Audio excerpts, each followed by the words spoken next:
अस्सलाम वालेकुम, मेरा नाम अली है और ये है Vivo V25e और ये है Oppo F21 Pro। Let's find out कि कौन सा फोन बेटर है, किस कैटेगरी में, सभी कुछ आज की इस वीडियो में क्लियर करूंगा। और भाई बड़े से बाद एक Vivo का प्रोडक्ट आया है जो कि कंपीट करने को तैयार है। F21 Pro को कितना कंपीट करता है, आज की इस वीडियो में सभी कुछ क्लियर हो जाएगा। आपको वीडियो को एंड तक देखिएगा ताकि आप डिसाइड कर पाए इन दोनों में से कौन सा फोन बेटर है कौन सा नहीं। और वीडियो लेना चाहते हैं चैनल पर, इस वीडियो को लाइक भी कर सकते हैं, सब्सक्राइब करके नोटिफिकेशन बेल आइकन को प्रेस कर सकते हैं और फेसबुक पे देख रहे हैं तो फॉलो का बटन जरूर प्रेस कर लीजिएगा। अब मैं आपको ज्यादा बोर नहीं करता, वीडियो शुरू करते हैं।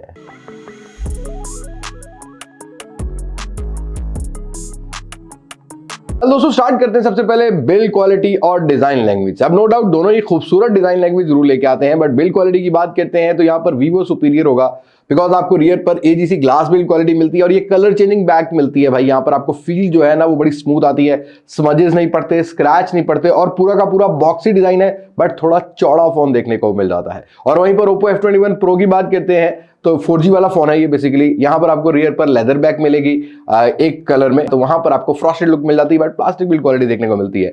अब प्लास्टिक फ्रेम दोनों का ही है।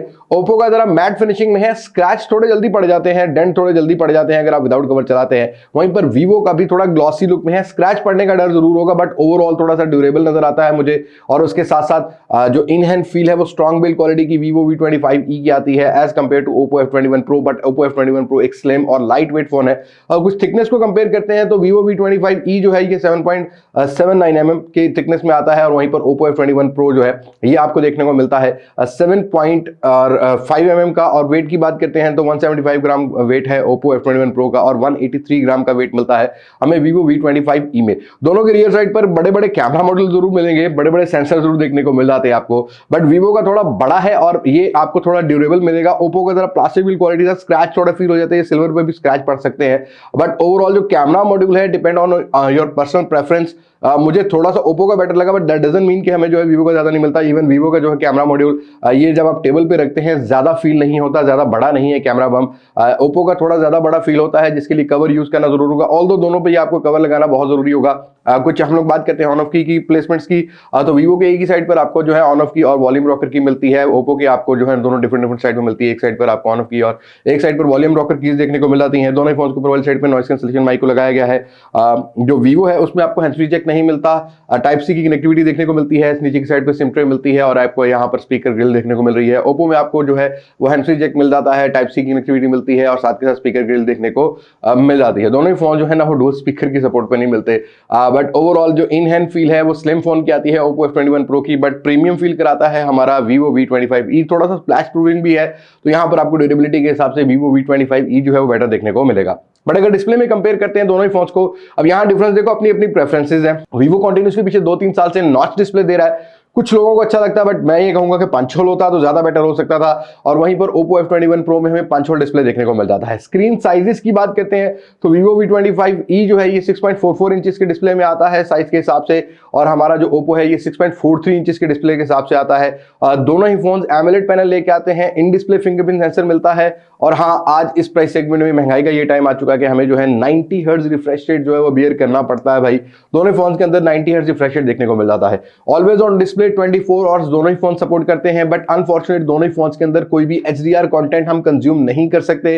बट अगर हम स्क्रीन रेजोल्यूशंस के साथ साथ बेजल्स को कंपेयर करते हैं, जो Vivo है इसकी चिन आपको अगर आप बहुत नोटिस करोगे दोनों फोन को साथ रखने के बाद तो आपको जो है ना वो आपको जरा छोटी देखने को मिलेगी और थोड़ा स्केयर आपको जो है वो डिस्प्ले देखने को मिलता है। मतलब जो फील है ना पूरी स्केयर शेप की आती है, थोड़ा सा लेटेस्ट जरूर फील कराता है बट ये नॉच जो है ना ये थोड़ा सा कॉम्प्रोमाइजेबल है। वहीं पर Oppo में पंच होल डिस्प्ले का एडवांटेज है और साथ के साथ चिन थोड़ी सी बड़ी है, बहुत नोटिस करने के बाद आपको फील होगा। बट इंडोर विजिबिलिटी की बात करते हैं तो दोनों फोन सेम टाइप का जो है मुझे डिस्प्ले लगा, ब्राइटर टाइप के हैं, AMOLED है तो काफी ब्राइटर नजर आते हैं मुझे। और उसी तरीके से अगर मैं डे लाइट की विजिबिलिटी की बात करता हूं तो यहाँ पर ठीक देखने को मिले हैं, 90 हर्ट्ज के हिसाब से ओके है। बट Vivo के फ्रंट साइड पर स्कॉच सेंसेशन का हमें जो है ना एक जर्मन कंपनी है उसका प्रोटेक्शन देखने को मिलता है और वहीं पर Oppo के अंदर हमें जो है वो गोरिल्ला ग्लास 5 की प्रोटेक्शन देखने को मिल जाती है। दोनों ही फोन वाइड वन L1 को सपोर्ट करते हैं, OTT प्लेटफॉर्म दोनों ही फोन में आप एंजॉय कर सकते हैं। अब डिस्प्ले में मैं एक हिसाब से टाई भी बोल सकता हूं क्योंकि जो विजुअल एक्सपीरियंस है वो ऑलमोस्ट सिमिलर है, बस नॉच वाला कॉम्प्रोमाइज वीवो के फोन में है और वहीं पर ओप्पो के अंदर थोड़ी बहुत चिन का कॉम्प्रोमाइज है, बट थोड़ा सुपीरियर होगा डिस्प्ले के हिसाब से। अगर आपको पंच होल डिस्प्ले चाहिए तो आप ओप्पो की तरफ जा सकते हो, बट अगर आपको चाहिए थोड़ा सा, आप वीवो के साथ लाइक करते हो, एनिमेशन आपको डिफरेंट चाहिए, थोड़े से आपको जो एडिटिंग थोड़ी सी आप करना, मतलब कस्टमाइज करना चाहते हो डिस्प्ले को, तो वीवो वाला फोन भी ठीक है, बट नॉच के साथ आपको जो है वो कॉम्प्रोमाइज करना पड़ता है। बाकी ओवरऑल यहाँ पर हम मेन चीज जो कंपेयर करने वाली है वो इन दोनों फोन्स का कैमरा है, क्योंकि कैमरा कैटेगरी के हिसाब से वीवो और ओप्पो अपने ऑडियंस को टारगेट करते हैं। अब यहाँ कैमरा स्पेक्स को कंपेयर करते हैं तो फ्रंट साइड पर दोनों सिंगल कैमरा लेके आते हैं और दोनों फोन के फ्रंट साइड पर आपको 32-32 मेगापिक्सल का कैमरा सेंसर मिलता है। ओप्पो में सोनी IMX709 है, वीवो में कोई भी सोनी का सेंसर नहीं है, बट वीवो के फोन में फ्रंट साइड पर स्टेबलाइजेशन मिल जाती है, ये एक अच्छी चीज है। कुछ फ्रंट की वीडियोस को पहले कंपेयर करते हैं, आप देखें मैंने बनाई है, क्रॉप सेंसर है वीवो का, बट ओवरऑल आपको यहाँ पर कलर और बाकी सारी चीजों में क्लियर हो जाएगा और उसके बाद थोड़ा सा माइक का क्वालिटी का भी अंदाजा हो जाएगा। फिर कुछ रियर कैमरा की भी बात करते हैं। अब ये वीडियो बना रहे हैं हम दोनों फोन के फ्रंट कैमरा पे। अगर आप देख रहे होंगे तो यहाँ पर ओप्पो का फोन जो है वो वाइडर है, बट एक्सपोजर में थोड़ा स्ट्रगल करता है, थोड़ा सा क्रॉप सेंसर है वीवो का phone, Vivo V25e। But Vivo के फ़ोन में एक तो जूम का ऑप्शन मिलता है, जैसा कि आप जूम करना चाहते हैं फ्रंट से, यहाँ आप जूम भी कर सकते हैं। और वीवो के फ़ोन में स्टडी मोड भी मिलता है, और स्टडी मोड को मैं ऑन करता हूँ, फिर स्टेबलाइजेशन चेक करते हैं। ऑल्दो यहाँ पर एक्सपोजर का और रियर साइड की डिटेल का हमें अंदाज़ा हो जाएगा कि क्या मिलती है, बेहतर जज कर पाएंगे रियर पर। अब यहीं पे मैं स्टेबलाइजेशन मोड ऑन करता हूँ और थोड़ा सा चल के देखते हैं कि स्टेबलाइज्ड इमेज किस फ़ोन में बेटर मिलता है। वैसे विदाउट स्टेबलाइजेशन भी अगर आप देखेंगे तो वीवो का फ़ोन स्टेबल है, बट क्रॉप सेंसर है, येस। अब जैसे ही आप स्टेबलाइजेशन मोड ऑन करेंगे, वीवो के फ़ोन में थोड़ा क्रॉप सेंसर हो जाता है, मतलब आपको वाइडर एरिया नहीं मिलेगा। बस स्टेबलाइजेशन चेक करनी है तो यहाँ पर थोड़ा बहुत हम लोग भाग के देखते हैं। तो अगेन ओप्पो का फ़ोन थोड़ा शेकी है, चल के वीडियो बना के देखना चाहते हैं तो वीवो का फ़ोन चेहरे को इन बिटवीन फोकस रखता है स्क्रीन के। एक्सपोजर थोड़ा ओप्पो का फ़ोन चेंज कर रहा है। और स्टेबलाइजेशन में अगर आप देखेंगे तो यहाँ अगेंस्ट द लाइट भी लेके आते हैं। हाँ, थोड़ा सा ओवर ब्राइटर है वीवो रियर साइड पर, लेकिन ओप्पो के फ़ोन में स्टेबलाइजेशन नहीं है, तो ये कौन है। अब इतने पैसों में स्टेबलाइजेशन तो होनी चाहिए थी। और इस तरह से अगर आपको व्लॉगिंग करना चाहते हैं, कोई शॉट्स लेना चाहते हैं वीडियोस के, तो आप दोनों ही फ़ोन्स को चेक कर सकते हैं यहाँ कौन सा फ़ोन बेटर है। वाइडर होने का एडवांटेज ज़रूर है ओप्पो को, बट यहाँ पर स्टेबलाइजेशन मोड सॉफ्टवेयर के थ्रू ही होता है, हो जाता तो कुछ ज़्यादा बेहतर हो सकता था। आप अपने फ्रंट कैमरा की वीडियोस में देखा है कि वीवो के कलर्स ठीक थे, बट थोड़ा क्रॉप सेंसर था, बट स्टेबलाइजेशन काफी बेटर देखने को मिल रही थी। इवन स्किन टोन, जो चेहरा है उसको काफी ज्यादा मेंटेन किया हुआ था। अगर आप फ्रंट कैमरा से कोई वीडियो रिकॉर्ड करते हैं तो आपको स्टेबलाइज्ड इमेज जो है वो मिलेगा, स्टेबलाइज्ड वीडियो जो है वो देखने को मिलेगी हमारे वीवो के फोन में। ओप्पो का फोन इस प्राइस सेगमेंट में कैमरा के हिसाब से, फ्रंट कैमरा के हिसाब से तो बहुत ज्यादा स्ट्रगल करता है। आपने देखा होगा, नोटिस किया होगा कि कलर काफी हद तक ब्लोन आउट देखने को मिल रहे थे। बाकी माइक की क्वालिटी दोनों ही फोन की सिमिलर थी, बट अगर कुछ पिक्चर्स को भी कंपेयर करते हैं तो यहाँ भी डे लाइट की जो पिक्चर्स हैं, ओप्पो थोड़ा सा अगर हम लोग नॉर्मल फोटो कैप्चर करते हैं तो हमें जरा सैचुरेशन वार्मिश वाली साइड पे रखता है, और वीवो जो है हमेशा से वीवो का जो कलर साइंस है वो कूल टोन रखता है, कूल वाले एनवायरनमेंट में रखता है। बट ओवरऑल अगर पोर्ट्रेट्स को देखते हैं तो कहीं ना कहीं ओप्पो मुझे एजेस को जो है ना वो डिटेक्ट करता हुआ नजर नहीं आया, जो हमारी आउटडोर लाइट्स होती हैं उसके अंदर, और ब्राइटर कॉन्ट्रास्ट रखता है। वीवो कहीं ना कहीं आपको जो है वो डिटेल बेटर प्रोवाइड कर रहा होता है, मतलब एज में तो मैंने कोई भी ऐसा इशू नहीं देखा कि एज ना डिटेक्ट करा, और दूसरा ये कि फोकस बहुत अच्छी तरीके से रख सकता है, ये मुझे चीज अच्छी देखने को मिली है। बट देन अगेन यहाँ पर थोड़ा सा क्रॉप सेंसर है फोटोज के अंदर भी वीवो का फोन, और थोड़ा सा वाइडर एंगल है ओप्पो का, लेकिन ओप्पो जो है ना वो कलर्स कॉन्टिन्यूसली जो है ना वो कंसिस्टेंट नहीं रहता, कलर बहुत ज्यादा चेंज करता है। इसी वजह से मैंने ऑरेंज कलर की शर्ट पहनी थी ताकि हम लोग जज कर पाए। वीवो थोड़ा मॉडिफाई जरूर करता है कलर को, लेकिन एटलीस्ट कलर थोड़े से शार्प हमें जो आई प्लीजिंग देखने को मिलते हैं वीवो के फोन में फ्रंट कैमरा में। जो ओप्पो का फोन है, ये ओप्पो F21 Pro, ये काफी हद तक फीके कलर जो है वो प्रोवाइड कर रहा था, शर्ट के कलर को मेंटेन ही नहीं रख पाया फ्रंट कैमरा में। इस तरीके से अगर इंडोर लाइट्स को भी कंपेयर करते हैं तो अगेन हमने जो इंडोर लाइट्स के अंदर फोटोज को कैप्चर किया है फ्रंट कैमरा से, ओप्पो जरा ब्राइटर कॉन्ट्रास्ट डिटेल बहुत कम कैप्चर करता है एज कंपेयर टू वीवो। हालांकि यहाँ पर RGBW टेक्नोलॉजी भी लगाई गई है, बट हार्डवेयर अच्छा ना हो तो भाई ऑप्टिमाइजेशन अच्छी नहीं होती। तो अगेन यहाँ पर मुझे थोड़ा सा ओप्पो जो है वो स्ट्रगल करता हुआ मिला है। नाइट मोड के अंदर भी मुझे जो है ना वो ओप्पो के अंदर थोड़ा बहुत इशू देखने को मिला है, किसी किसी कंडीशन में ठीक रहा है, बट ओवरऑल यहाँ पर वीवो जो है फ्रंट कैमरा में बेटर निकल कर आता है। रियर कैमरा को कंपेयर करते हैं, दोनों फोन जो है वो आपको रियर साइड पर 64 मेगापिक्सल का कैमरा सेंसर लेके आते हैं। वीवो के अंदर ऑप्टिकल इमेज स्टेबलाइजेशन है, वहीं ओप्पो के अंदर अगर हम लोग देखते हैं तो यहाँ पर कोई भी optical image image stabilisation, even EIS की सपोर्ट भी नहीं है। और वीवो के फोन में 1080p 60 fps तक की आप वीडियो रिकॉर्ड कर सकते हो, और ओप्पो के फोन में बस आप 1080p 30 fps वीडियो रिकॉर्ड कर सकते हो। लेकिन कुछ क्लिप मैंने रिकॉर्ड किए, पहले आप वो देखें, उसके बाद बात करते हैं कुछ ओपिनियन की। अब रियर कैमरा में 1080p 30 fps है दोनों ही फ़ोन्स के अंदर। फिलहाल वीवो के फ़ोन में एक स्टेबलाइजेशन मोड भी मिलता है और 1080p 60 fps भी मिलता है। जूम करके देखते हैं तो यहाँ जूम जो है वो वीडियो में 10x तक जाएगा वीवो में, बट डिटेल जो है ना 5x तक नॉर्मल मिलेगी। और ओप्पो के फ़ोन में भी जाता है, बट ये दोनों अभी तकरीबन सेम जो है वो जूम पे है। तो यहाँ पर वीवो थोड़ी सी डिटेल ज़्यादा अच्छी कैप्चर कर रहा है एज़ कम्पेयर टू ओप्पो। अगेन इसको थोड़ा सा हम लोग जो है वापस 1x पे ले आते हैं, चेक करते हैं कि वीवो का फ़ोन ऑप्टिकल इमेज स्टेबलाइजेशन क्या प्रोवाइड करता है। ओवरऑल जो जूम है वो थोड़ा सा स्लो है, और स्टेबलाइजेशन मोड है वीवो का फ़ोन। और यहाँ पर हम थोड़ी सी सीढ़ियाँ उतर के देखते हैं कि जर्कीनेस किस में ज़्यादा मिलती है। चेक करते हैं कि भाई optical image stabilisation with stabilisation mode कैसा काम करता है।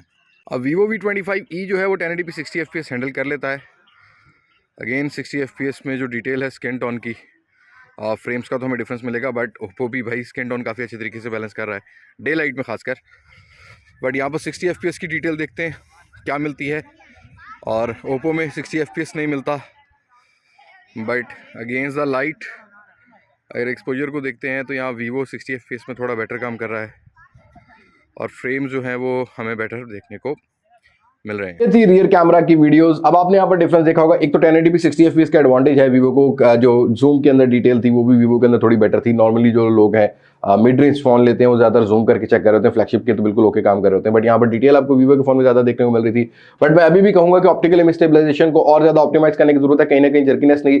बट मैंने थोड़े से जो है वो ग्राउंड शॉट्स लेने की कोशिश की है, जहां पर मुझे डिटेल ग्रास की डिटेल अगर कहेंगे, कलर वाइब्रेशन कहेंगे, स्किन टोन की वाइब्रेशन कहेंगे, तो वीवो V25e में जो है वो ज्यादा बेटर मिली है as compare to Oppo F21 Pro। और रियर कैमरा में भी वीवो V25e वीडियो ज्यादा अच्छी रिकॉर्ड करता है हमारे ओप्पो F21 Pro से। इसी तरीके से अगर स्लो मोशन को कंपेयर करते हैं तो भाई स्नैपड्रैगन 680 ओप्पो F21 Pro में ज्यादा स्ट्रगल करता है। मैंने इसको 3 से 4 कंडीशंस में चेक किया है स्लो मोशन, हालांकि दोनों फोन 120 फ्रेम पर सेकंड 720p पे रिकॉर्ड करते हैं।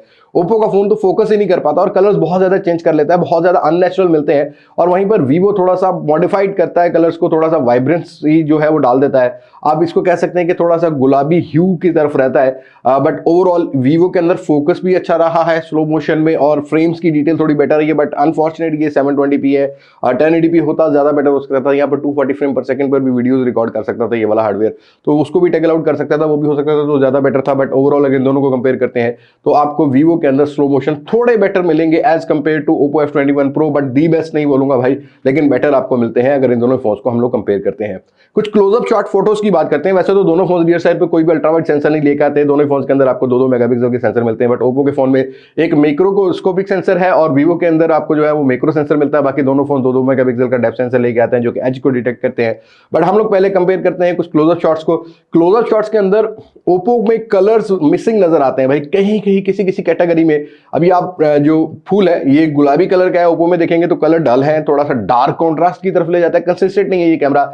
और वहीं पर वीवो फोकस में बहुत अच्छा रखता है।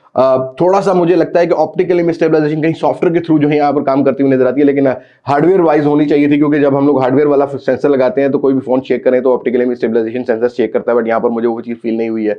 और ओवरऑल जो डिटेल है, डेप्थ ऑफ फील्ड या फोकल लेंथ की बात करते हैं तो वीवो V25e ज्यादा बेटर रहा है। कलर काफी हद तक नेचुरल को मेंटेन कर सकता है।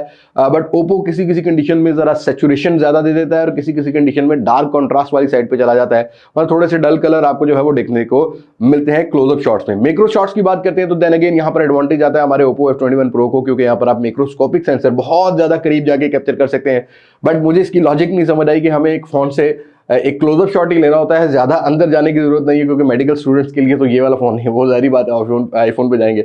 बट ओवरऑल यहाँ पर मैक्रोस्कोपिक ज्यादा करीब से आप फोटो को बहुत ज्यादा करीब से जो है ना वो मैग्निफिकेंस आपको जो है वो देखने को मिलती है ओप्पो के फोन में, क्योंकि वीवो के फोन में देखने को नहीं मिलती। बट वहीं पर कुछ स्किन टोन्स को कंपेयर करते हैं। अब फ्रंट कैमरा में थोड़ा बहुत ओप्पो स्ट्रगल करता था, बट रियर कैमरा में किसी किसी कैटेगरी में ठीक काम करता हुआ नजर आ रहा था। बट अगेन यहाँ पर मुझे लगता है कि ये फोन कंसिस्टेंट नहीं है कैमरा में, कहीं ना कहीं स्किन टोन को चेंज करता है। बट वीवो कंसिस्टेंट रहा, जैसा टोन वीवो प्रोवाइड करता है वैसा ही था। स्किन टोन को उसी तरीके से आपको थोड़ा सा कूल वाली साइड पे मिलता है, हालांकि हम लोगों ने इसको बिल्कुल नेचुरल टाइप में रखा था, लेकिन ब्राइटर कॉन्ट्रास्ट रखते हैं दोनों ही फोन, ब्राइटर एक्सपोजर की वाली साइड पे जाते हैं। एचडीआर मोड दोनों में मिल जाता है, और वीवो के फोन की में तो आपको पोर्ट्रेट में भी एचडीआर मिल जाता है, जो कि एडवांटेज देता है इस फोन को। उसी तरीके से अगर हम लोग कंपेयर करते हैं कुछ 64 मेगापिक्सल की फोटोज को दोनों ही फोन्स के अंदर, ज्यादातर फोटोज के अंदर जो डिटेल है वो वीवो मेंटेन रखता है, बट एक दो पिक्चर्स ऐसी थी जिसमें डिटेल हमें ओप्पो के फोन में भी ज्यादा बेटर मिली है। बट ये जो हायर मेगापिक्सल वाली फोटोज होती हैं, ये आपकी लाइटिंग पे डिपेंड करती है कि आप किस लाइटिंग कंडीशन में कैप्चर कर रहे हैं और कितनी डिटेल आपको चाहिए, कितना जूम करना चाहते हैं। वीवो की फोटो को थोड़ा ज्यादा जूम कर सकते हैं 10 to 15%, बट ऐसा नहीं है कि भाई बहुत ज्यादा डिफरेंस है, बट कहीं ना कहीं जो है ना वीवो को थोड़ा सा एडवांटेज जाता है 64 मेगापिक्सल वाली फोटो पे। पोर्ट्रेट्स पे आ जाते हैं भाई।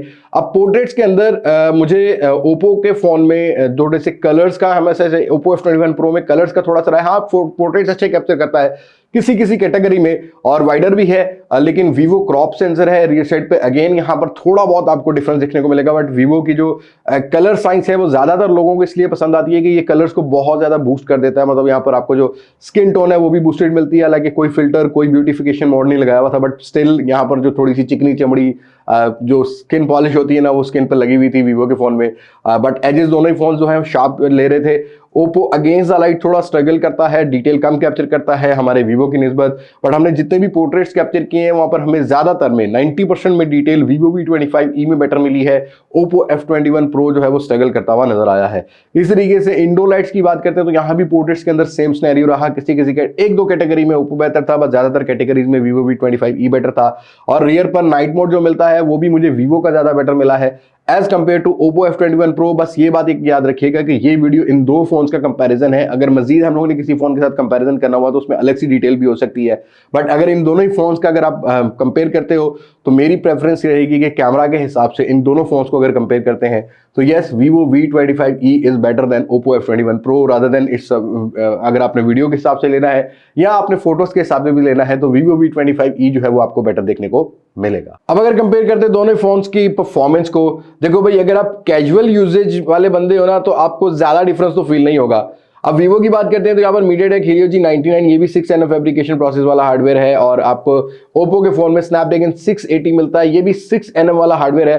बट Snapdragon 680 मुझे लगता है कि इस प्राइस सेगमेंट में तो एग्जिस्ट ही नहीं करना चाहिए भाई, इतना अच्छा परफॉर्मेंस वाला हार्डवेयर नहीं है, इवन गेमिंग के लिए भी नहीं है। बट अगर थोड़ा सा सीपीयू क्लॉक स्पीड की बात करते हैं तो ओप्पो वाला फोन जो है 2.4 गीगाहर्ट्ज पर प्रोवाइड करता है, थोड़ी सी क्लॉक स्पीड सीपीयू की बेटर है। और वहीं पर वीवो का जो फोन है MediaTek Helio G99 जो है ये 2.2 ऑक्टा कोर की जो है वो क्लॉक स्पीड प्रोवाइड करता है अपने सीपीयू की। बट जीपीयू में थोड़ा बहुत डिफरेंस है। अब यहाँ पर एड्रीनो का आपको जीपीयू मिलता है 610 का, और माली G57 MC2 वाला जीपीयू हमें जो है वीवो के फोन में देखने को मिलता है। वीवो बेंचमार्क स्कोर हिट करता है 3,80,000 के अराउंड, और ओप्पो हिट करता है 2,84,000 के अराउंड। ओप्पो के इस फोन में अब अपडेट भी आ चुकी है एंड्रॉइड 13 की और कलर OS 13 की, बट वीवो स्टिल एंड्रॉइड 11 पर है। फन टच ऑपरेटिंग सिस्टम आपको जो है वो 12 का ही देखने को मिल रहा है, आगे हो सकता है कि इसकी अपडेट भी आ जाए, बट स्टिल अभी एंड्रॉइड 12 पर आउट ऑफ द बॉक्स हमें देखने को मिल रहा है। बट यहाँ पर अगर दोनों ही फोन्स की UI को कंपेयर करते हैं तो जो कलर स्कीम है दोनों की आइकन्स की वो ऑलमोस्ट सिमिलर है, PB के इलेक्ट्रॉनिक्स के नीचे आते हैं, ऑलमोस्ट सिमिलर टाइप की मिलती है। वही डायलर हमें जो है गूगल डायलर मिलता है, मैसेजिंग ऐप मिलती है, थोड़ा बहुत आपको कस्टमाइजेशन वीवो के फोन में एक्स्ट्रा भी मिल जाती है। दोनों ही फोन्स 8GB 128GB के साथ आते हैं, UFS 2.1 का स्टोरेज है दोनों ही फोन्स के अंदर, और उसके साथ साथ UFS 2.2 का स्टोरेज है दोनों ही फोन्स के अंदर। उसके साथ साथ अगर हम लोग कुछ कंपेयर करते हैं रैम एक्सपेंशन को तो दोनों ही फोन्स 8GB तक रैम एक्सपेंड कर सकते हैं। कुछ स्पीड टेस्ट हम लोगों ने रन किया है, बट ज्यादातर कैटेगरीज में हमने नोटिस किया है कि ओप्पो एंड्रॉइड 13 की वजह से थोड़ा सा पहले एप्लीकेशन को लोड कर देता है, बट इतना नोटिसेबल नहीं है। कैजुअल यूजेज में आपको ज्यादा डिफरेंस नहीं मिलेगा, लेकिन हम लोगों ने जब इसमें CPU थ्रॉटलिंग टेस्ट रन किया है वहां भी हम लोगों ने नोटिस किया है कि फिलहाल दोनों ही फोन्स इस नॉर्मल जो ये हमारा आजकल कोल्ड जो एनवायरनमेंट चल रहा है उसमें दोनों ही फोन्स ठीक काम करते हुए नजर आए, ज्यादा हीटअप नजर नहीं आते हुए नजर आए। उसके साथ साथ हम लोगों ने कुछ वीडियोस को भी रेंडर करके देखा जो कि इन दोनों फोन्स के अंदर जो हम लोगों ने रिकॉर्ड की थी। अब यहाँ पर जो रेंडरिंग स्पीड अगर आपको एडिटिंग वगैरह करते हैं अपने फोन के साथ तो मुझे अब नोटिस मैंने जो ये किया है कि वीवो V25e ज्यादा बेटर है। रेंडरिंग स्पीड मुझे ज्यादा बेटर देखने को मिली है वीवो V25e में as compare to Oppo F21 Pro. Gaming की बात करते हैं तो वीवो V25e में जो है 40 FPS मिलते हैं। यस, हार्डवेयर बेस्ड जायरो मिलता है, लेकिन भाई इतने पैसों में 60 FPS तो मस्ट है, बट आप 40 FPS अगर आप नॉर्मल गेमर हो तो आप इस पे ज्यादा बेटर कर सकोगे। ओप्पो का फोन जो है ये 30 FPS प्रोवाइड करता है, और अनफॉर्चुनेट यहाँ पर गेमिंग एक्सपीरियंस बड़ा पैथेटिक सा है। अगर आप PUBG या कॉल ऑफ ड्यूटी खेलते हो तो आपको यहाँ पर गेमिंग एक्सपीरियंस ओप्पो के फोन में अच्छा होने वाला नहीं है। वीवो का फोन सिर्फ गुजारा करता है, 100 में से 20% गुजारा कर सकता है, बट अगेन गेमर्स के लिए एक हॉट फेवरेट चॉइस होती है 60 FPS और एक अच्छा हार्डवेयर, तो अगर आप डेडिकेटेड गेमिंग के लिए लेते हो तो भाई आपको दोनों को कंसीडर नहीं करना चाहिए, आप कोई और फोन देख लो। लेकिन अगर आप नॉर्मल यूजेस के लिए या कैजुअल गेमिंग के लिए लेते हो तो यस, वीवो का जो फोन है वीवो V25e ये आपको बेटर गेमिंग प्रोवाइड करेगा। उसके साथ साथ ओप्पो को एक एडवांटेज ये है कि आपको हैंड्स फ्री जैक मिल जाता है, यहाँ पर आपको एक्स्ट्रा डोंगल बॉक्स में तो मिलती है, हैंड्स फ्री आप 3.5 की जैक लगा सकते हो, बट अगर डोंगल घूम जाए तो आपको एक्स्ट्रा एक्सपेंस करना पड़ेगा। लेकिन ये अपनी अपनी यूटिलिटी होती है, वो आप देख लीजिएगा। देन अगेन यहाँ पर परफॉर्मेंस में भी थोड़ा सा एडवांटेज तो मैं जरूर देना चाहूंगा वीवो के फोन में, लेकिन अगेन मैं वीवो को भी और बाकी ब्रांड्स को भी सजेस्ट करना चाहूंगा कि 2.25 लाख रुपए अमाउंट बनती है इन प्राइस में, एटलीस्ट एक अच्छा हार्डवेयर आ सकता है इस प्राइस में। डिजाइन आपने सब अच्छा दे दिया, कैमरा अच्छा दे दिया, बट एक अच्छा हार्डवेयर हो तो आपकी जो यूएसपीज है, आपकी डिवाइस की वैल्यू फॉर मनी वाली जो बात होती है वो आपकी डिवाइस में आ जाती है। नॉच डिस्प्ले लोग बर्दाश्त कर लेंगे, बट अगर हार्डवेयर अच्छा होता तो जरूर चला सकते थे, बट आपको ये चीजें सोचनी है। बट हमारा ओपिनियन जो होता है वो क्लियर कट होता है, सामने ही होता है। वीवो V25e को थोड़ा सा एडवांटेज आता है as compare to Oppo F21 Pro in performance. दोनों ही फोन सिंगल स्पीकर में आते हैं, मतलब आपको जरा नॉर्मली साउंड मिलेगा, एक आपको जो है बॉटम वाली साइड पे स्पीकर मिलता है जो कि ठीक देखने को मिल रहा है। कुछ कैरियर एग्रीगेशन 4G की बात करते हैं तो 4G प्लस हमें जो है वो डुअल बैंड देखने को मिलते हैं वीवो के फोन में, बट ये भी मुझे कहीं कहीं काम करता हुआ नजर आया, मतलब जहां पर मेरा घर है यहाँ नहीं काम करता, जहां मेरा बिजनेस है वहां ये काम करता हुआ नजर आया है। उसके अलावा यहाँ पर आपको जो है 44 वाट की फास्ट चार्जिंग वीवो के फोन में मिलती है, साथ के साथ आपको यहाँ पर 4500 mAh की बैटरी मिलती है। वहीं पर ओप्पो की बात करते हैं तो 33 वाट और 4500 mAh के साथ आता है। एक डिफरेंस होगा क्योंकि वीवो के फोन में एक तो 44 वाट है और चार्ज होते हुए ये अराउंड कुछ जो है ना वो 45 से 50 मिनट लेगा, और वहीं पर ओप्पो का फोन जो है वो 1.25 घंटे के अराउंड जो है ना 1 घंटा से ऊपर ही जाता है, बट डिपेंड करता है कि 4G ऑन है कि नहीं, ऑन ऑफ करके करें चार्ज तो वो भी आपको जो है वो डिफरेंस मिलेगा। बट ओप्पो के फोन में जो है वो 33 वाट 1.25 घंटा ऑलमोस्ट ले जाता है चार्ज करते हुए, वीवो जो है वो जल्दी चार्ज भी हो जाता है, तो चार्जिंग का भी सपोर्ट है। और बैटरी टाइमिंग दोनों फोन्स की ठीक है क्योंकि डिस्प्ले साइज छोटे हैं, एमोलेड है, 1080p की रेजोल्यूशन के साथ आते हैं, फुल HD प्लस का रेजोल्यूशन है, तो वो आपकी ब्राइटनेस पे डिपेंड करता है। But screen on time almost दोनों का सिमिलर होगा, कहीं ना कहीं ओप्पो 1 घंटा कभी कभी प्रोवाइड करेगा ज्यादा अगर आपने ब्राइटनेस कम की हुई है, कहीं ना कहीं वीवो करवा रहा होगा। तो स्क्रीन ऑन टाइम का दोनों ही फोन्स के अंदर जज करना मुश्किल है, 7-8 घंटे आप अंदाजा ले लीजिएगा ऑलमोस्ट दोनों ही फोन जो है वो निकाल जाते हैं, मतलब आपका आराम से पूरा दिन जो है वो अगर आप 4G भी चला रहे हैं तो आपको जो है वो दोनों ही फोन्स के अंदर देखने को मिल जाता है। ओवरऑल ये था मेरा कंपैरिजन इन दोनों ही फोन्स का। प्राइस की बात करते हैं तो 80,000 का इनवाइस रेट हमारे जो है वीवो का फोन का मिलता है, बट इसमें डिस्काउंट भी कुछ मार्केट में मिल जाते हैं, 75,000 के अराउंड जो है वो ऑफर किया जा रहा है। ओप्पो की 75,000 इनवाइस है, बट ओप्पो स्टिल 75 में बिक रहा है क्योंकि जो सामान है वो ज्यादा नहीं आ रहा, मतलब मार्केट में स्टॉक ज्यादा नहीं आ रहा, तो लोग सिर्फ डिजाइन या ओप्पो के लोगों के चक्कर में जो 75,000 भर रहे हैं। बट मैंने 75,000 के हिसाब से अगर मैं कंपेरिजन करता हूं तो यस, यहाँ पर कैमरा के हिसाब से भी वीवो बेटर है, बिल्ड क्वालिटी के हिसाब से वीवो बेटर है, फास्ट चार्जिंग के हिसाब से भी वीवो बेटर है, day to day casual usage में ज्यादा डिफरेंस नहीं होगा। डिस्प्ले की प्रायोरिटी आपने देखनी है, मुझे पंच होल डिस्प्ले की तरफ मेरा वोट जाएगा, बट बाकी सारी चीजों को देखता हूं तो वीवो V25e को आप यस कंसीडर कर सकते हैं। आपकी क्या राय है दोनों फोन्स के बारे में? Do let me know in comment section. मेरा आज की वीडियो का मकसद ये था इन दोनों फोन्स को कंपेयर करना। मजीद अगर आप इन दोनों में से किसी भी फोन को कंपेयर करना चाहते हैं किसी भी फोन के साथ, do let me know in comment section. I will try my best कि वो कंपैरिजन भी मैं आपको अपने चैनल पर दे दूं, क्योंकि मास्टर की आप लोगों के लिए सोचता है, आप लोगों को इस तरह का कंटेंट डिलीवर कर सकता है। Thank you so much. आज की वीडियो में तो ये मुलाकात होगी नई वीडियो में किसी नई अनबॉक्सिंग, किसी नए रिव्यू, किसी नए कंपैरिजन के साथ। तब तक मुझे दी इजाजत। मैं हूं लिबास नासिक से, पाकिस्तान, अल्लाह हाफिज।